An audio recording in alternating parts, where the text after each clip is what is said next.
Assalomu alaykum qadrli yurtdoshlar, aziz obunachilar. Navbatdagi ishimiz tayyor bo'ldi. Zolotoy dub alyumin profiliga ayvonga rom tayyorlaganmiz. Oynasi yodiviy bir qavat bo'lgan. High-tech fasonda. Tepa ko'zlari yo'q. Splashni tushgan holatda. Bu yerda 5 ta rom, bitta eshigimiz bor. Romlari ikkitadan ochiladi. Ikkita o'rtasidan ochiladi, mana bu joy bilan bu joydan ochiladi. Xo'sh, общий 22 millionga bitta общий shu ishimiz. Kvadrati 600 ming atrofida tushdi. Biz kvadratlari qanaqa 600 mingdan boshlanyapti. Ketadigan rasxodiga qarab ob'emiga hisob-kitob qilyapmiz.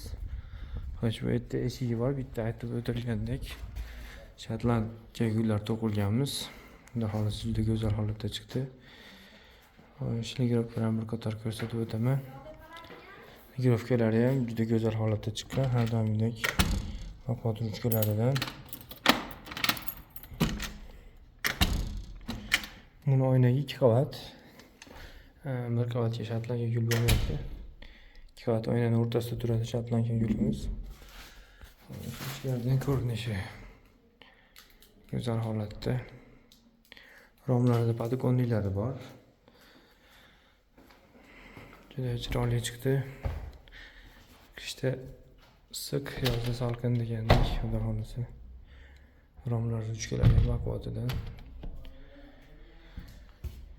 Podokonnilari bilan juda go'zal holatda chiqdi.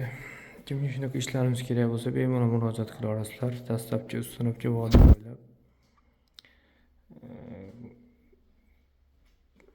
İşimiz yoqqan bo'lsa, bittadan like bosib qo'yinglar. Bizni kuzatib boringlar, xudo xolasa davomi. Yana chiroyli ishlar qo'yib boramiz. Rahmat katta.